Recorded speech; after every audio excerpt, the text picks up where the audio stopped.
very excited to be here with you all. As was mentioned, my name is Henri Arslanian. Really, my passion and my focus in life is the future of finance, especially the impact that crypto is going to have on the future of financial services. And a very big thank you to my friends at Fastex for having me here today.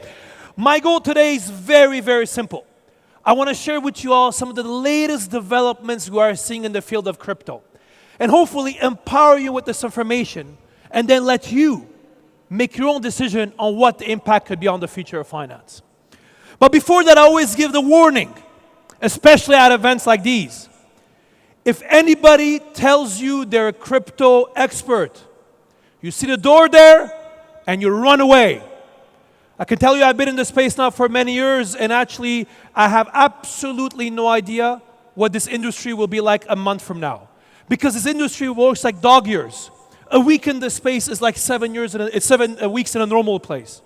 If you want to take your weekends off, spend time with your wife and kids, do not get into crypto. This is why today I'm going to just focus on these 6 trends. That's it. Nothing more, nothing less. And share with you some of the latest trends we are seeing in this space globally. And hopefully then you can make your own decision. You ready? Let's rock and roll. The first one is the entry of institutional players. You know, I've been very privileged to be in this space since 2013.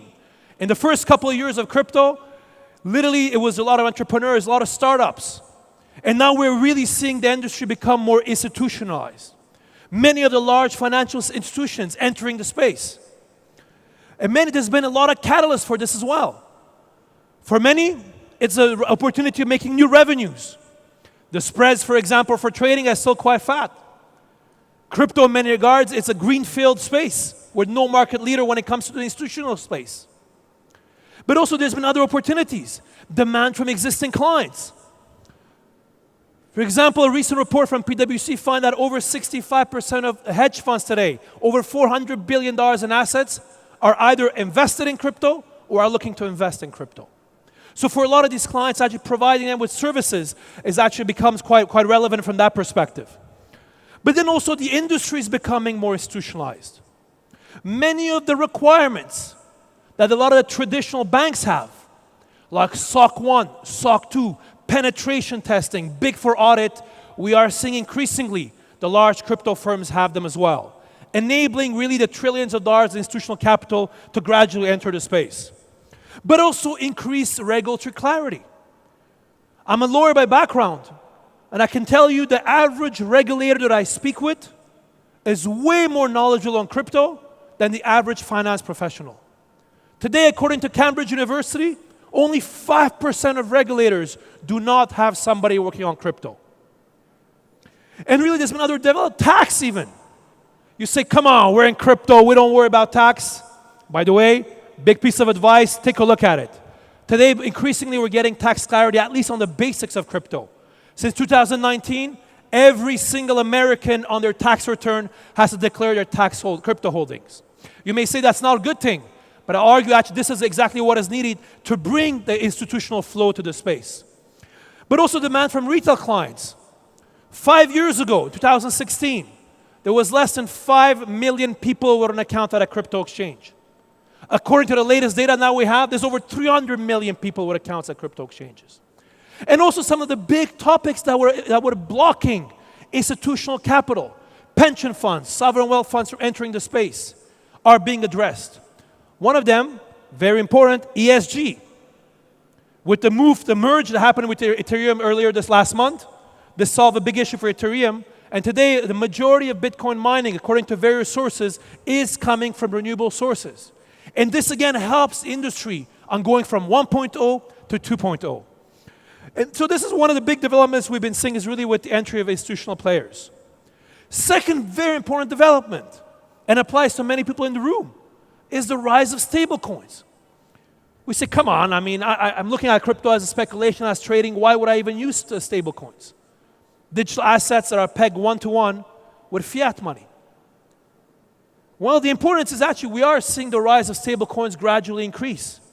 To put things in perspective, in January 1, 2020, there was less than $5 billion in stablecoins.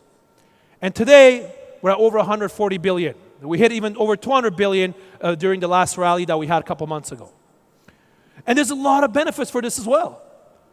For example, the fact that I can send people a store of value, an asset, let's say based on US dollars, knowing that there'll be no fluctuations. Cross-border fees, for example. Recently, I was making a transfer from Hong Kong to Canada, but for some reason, my bank doesn't allow me to make transfers on a Sunday. I don't know, maybe my bank goes to church.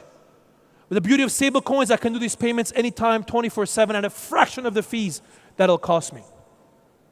But also, we've had bold experiments. One very controversial in our industry with Libra, DM with Facebook. If in 2022, I can send each one of you a WhatsApp message or an email for free anywhere in the world, why is sending money so difficult still? Yes, Libra failed. We can argue that it was actually a big existential threat for many, but at least it really set the scene and put a lot of more emphasis from central banks and actually for a lot of financial institutions on crypto. We're continuously seeing the rise of stablecoins, especially the ones that are regulated as well. But this is obviously driving a lot of concerns from central banks. For many in the countries, including countries in the region, dollarization is a big problem. Look at Turkey right now, where people don't trust local currency and want to move to having dollars or stablecoins. Argentina, other countries in the region as well. If there's always a risk of dollarization with stablecoin, this can accelerate because it makes us so much easier from that perspective. Think about the world of remittances. Unacceptable today that the average fee of sending money around the world is 7%. By the way, that includes the G7. If you exclude the G7, it brings a double digit over 12%. Unacceptable. Especially places like Dubai, where so much remittances go to places like Pakistan and India. Such problems are absolutely unacceptable from that perspective. And stablecoins are enabling to address a lot of these. But we've had concerns. I remember conferences like these a year or 2 years ago where some stablecoins and a lot of people promoting it. We are, as a community, as strong as the weakest member of each one of us. Bad players, bad apples that come in, promote tokens that are frankly pumps and dumps, that are scams. Such players are the ones giving the industry a bad name. The bad apples are unfortunately there. What happened with Luna, unfortunately, is going to stick around for many years and will slow down the growth of the ecosystem. Number 3, big trend that we need to think about is really the rise of DeFi, something we've heard about a lot this week. The provision of financial services without any centralized intermediaries. And there's a lot of actually services that are being offered right now in a DeFi world. From exchanges to asset management, even DeFi insurance products are coming up that are quite interesting. And this obviously, DeFi has had a plunge recently. It's about $80 billion now in total value locked, but it hit almost 180, 190 a couple months ago. And this really allows us for the first time to have a new perspective, a first principle approach to financial services. Composability, financial Lego. Today in Dubai, if I like my Emirates NDB app and I like my PayPal app, I cannot put them together. Each company protects its IP. And the beauty in DeFi world, I can take any of these applications that I want, mix and match them, like financial Legos, and come up with a new offering due to its open source nature. And this really allows us to rethink how we're delivering financial services. And really a lot of opportunities are being created on that basis as well. Think about even what's happening with DAOs right now, decentralized autonomous organizations, where I'm able to have literally code dictate what, as lawyers, we write in articles of association. Well, imagine where we can start having now, we're having, for example, what's happening in Wyoming, where the state of Wyoming recognizes DAOs as legal entities. This means instead of when I set up a company, have my articles, how my company will operate, I can have that in code. Really enable us to actually rethink how we're actually conducting a lot of these activities. But there's a lot of challenges. Let's face it. One of them, hacking. Last year, there was around $3 billion of hacks when it came to the crypto space. 95% of them happen on DeFi ecosystems. Today, if you're a hacker and you're not targeting DeFi platforms, you're an idiot. This is where there's a lot of honeypots there, and this is going to continue to happen. Bad actors. Today, if you're one government in Iran, to North Korea, to hackers, DeFi is where you're going to go try to launder some of your funds. Not always centralized crypto exchanges are regulated to have pretty good now KYC and AML and the traceability solutions. But also regulatory uncertainty. How do we ensure that we bring this DeFi ecosystem and really the power that it has, but also make sure that we keep the bad actors away? And by the way, by that, I mean the pump and dump firms as well. So there's a lot of developments going on there. NFTs, non-fungible tokens. An area that has seen tremendous growth despite some of the challenges we've had. Here you see the NFT marketplace from the guys at Fastex here. Really allowing us to have digital tokens that are blockchain native, unique, and that are not fungible. And yeah, it was a tough year for NFTs. Many of them had a lot of issues, but actually what was interesting is in the early months of the bear market, NFT volumes were continuing to go up. Not a day goes by now, not a week goes by where you don't see a big corporate thinking about their NFT strategy. And actually very interesting innovation going on in the space despite the market conditions we are right now. And this really enables us to rethink a lot of not only digital assets, but also day-to-day activities. Today, for example, it's unacceptable when you buy a house, for example, you have to go get your lawyer for conveyancing or your notary in civil law countries to show that your title is clear. In countries, by the way, where we have a title. The beauty of NFTs, I have an asset, I know that I have it, I can sell it to you, you know what price I bought it, and we can really really make things more efficient. Or think about traceability, provenance. All these big art firms, the whole idea that we had around provenance, with this, we can really solve it in an easy way. I'm a firm believer in the next couple of years, we'll see our university diplomas, birth certificates, a lot of these documents that we go through stupid certified true copy mechanisms, have them actually via NFTs. But also NFT marketplaces are growing right now. Many of them having different niches and offerings and different specialties, but enabling actually a whole generation of looking at putting value in this idea of a digital asset that we have. Second are the reserves that your bank holds at the central bank. The money that each one of you, have at your bank is not central bank money. It's literally debits and credits, accounting entries on the books of that bank. And what's really exciting is all of us here in the room, we are the lucky generation who will see the appearance of a third form of central bank money, a CBDC. It's already live right now in places like the Bahamas, Nigeria, and China, which we'll talk about in a second. Don't get me wrong. Our kids and our grandchildren will ask us about this period right now that we are seeing in the history of money. And there's a lot of benefits for a lot of these governments. Again, we may agree or not. One is really the impact of visibility on monetary policy. Today in many countries, we have GDP estimates where we believe how much economic activity is in a certain country.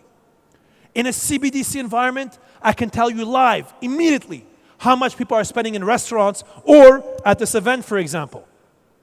Think about the black economy and tax evasion. Today, it's not a surprise that 20-30% of payments in countries like Italy or Greece happen in cash. It's not that Italians love cash. In many cases, they don't want to pay taxes. And in the CBDC economy, we can really try to put a big dent into tax evasion. Corruption, a big problem. I can tell you that with CBDCs, the concept of corruption with money, the good old envelope, when we find the corrupt politicians with luggages of cash, will be a thing of the past. Corruption will always exist. You'll give somebody a nice watch, put their kids into a school, get them into a private club, but at least corruption with money is something you will be able to tackle in our next couple of years. But also when you think about elements like the embedding monetary policy. During COVID, for example, every single American got $1,400.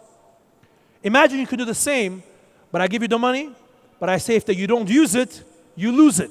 To really create real economic stimulation from that perspective. And this is why we're having central banks look at this topic from many perspectives.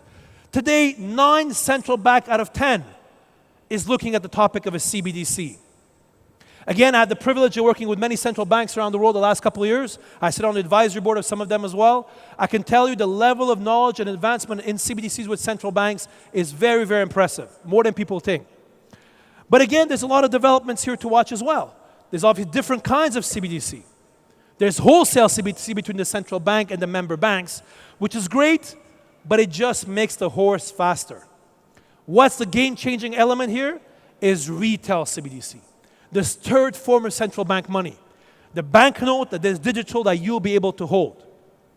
And again, here we're seeing a lot of countries innovate. Bahamas, I mentioned, Nigeria and others, Jamaica, hopefully soon, that are really bringing a lot of this topic forward. And what is interesting here is actually where we're seeing innovation has changed a lot.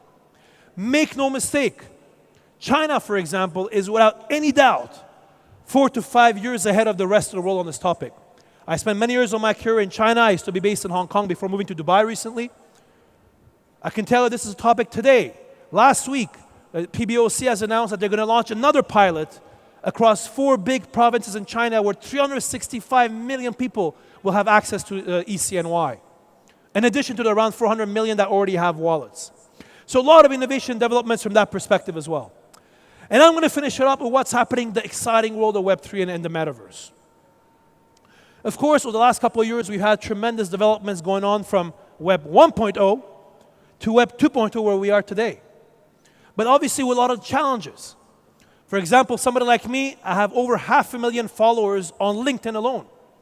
My YouTube is in 5 different languages. But the day YouTube doesn't want me, or LinkedIn doesn't want me, they can cut me off immediately.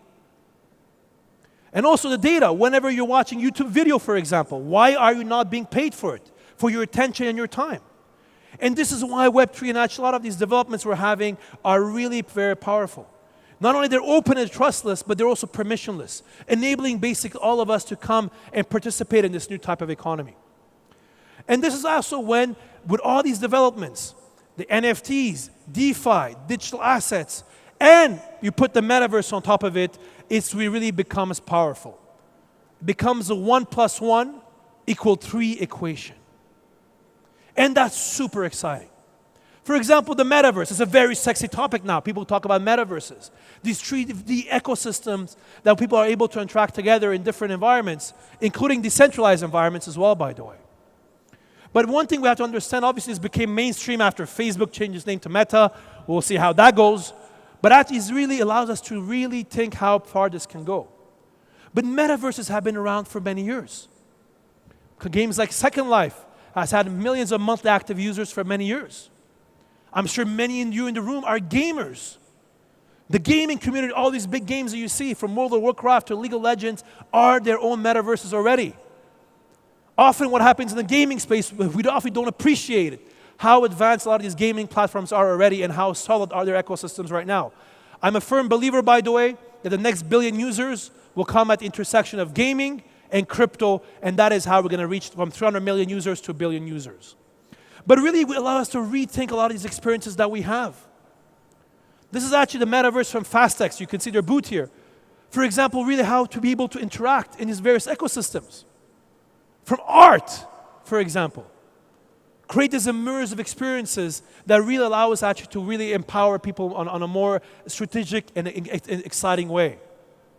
To education, which, by the way, hopefully had its awakening time during COVID, and where we'll see a really big shift, and really the developments we're having in these metaverse ecosystems are very interesting.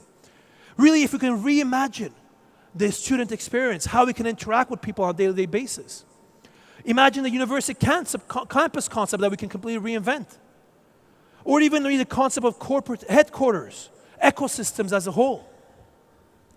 This is not rocket science. These are actually the real images of what Fastex offers today. Think about it, we could start having a lot of these meetings instead of the stupid Zoom meetings that you're having. Or walk in a park with your colleague in a metaverse environment. This is here. It's not science fiction, it's here. And we're even seeing a lot of government involvement in this space as well. Think about Sandbox on a decentralized basis, for example. So a lot of exciting, especially where we are in Dubai, where not only we've had a lot of big developments on that side as well. Many corporates entering the metaverse, for example, offering solutions from that perspective. To actually even regulators setting a presence. Here in Dubai, 10 minutes from here, VARA, the world's first crypto regulator, became the first regulator to set up a presence in the metaverse. Last week, we had the Ministry of Finance be the first ministry to actually set up a physical presence in the metaverse as well. So a lot of exciting developments. But we're having a lot of problems as well. And these are big problems to solve. For example, how we deal with tax in the metaverse. If I sell a piece of land in the metaverse, I make royalties out of my metaverse assets. How are we going to tax this? You may say, no, we don't want that, but it's important for the industry to move forward to real problems. Sexual harassment. What if my avatar sexually harasses another avatar? What if my avatar hits another avatar? How are we going to deal with these issues? And these may seem funny now, but these are really issues we need to deal in the same way we have to deal with security and other issues in the past as well, when e-commerce became something. So guys, I'm going to let you with this. Again, the big piece of advice. Anybody tells you they're crypto experts or tells you they know what the future of crypto is going to happen, you see the door there, you run away. Guys, thank you very much. It was a pleasure being with you all today. If you like my content, there's a lot of material you can get. And my latest book is here as well. Became a bestseller, available as well. Thank you very much, everybody, and thank you to Fastex for having me here as well. Enjoy the rest of the show. Omar, back to you. Thank you.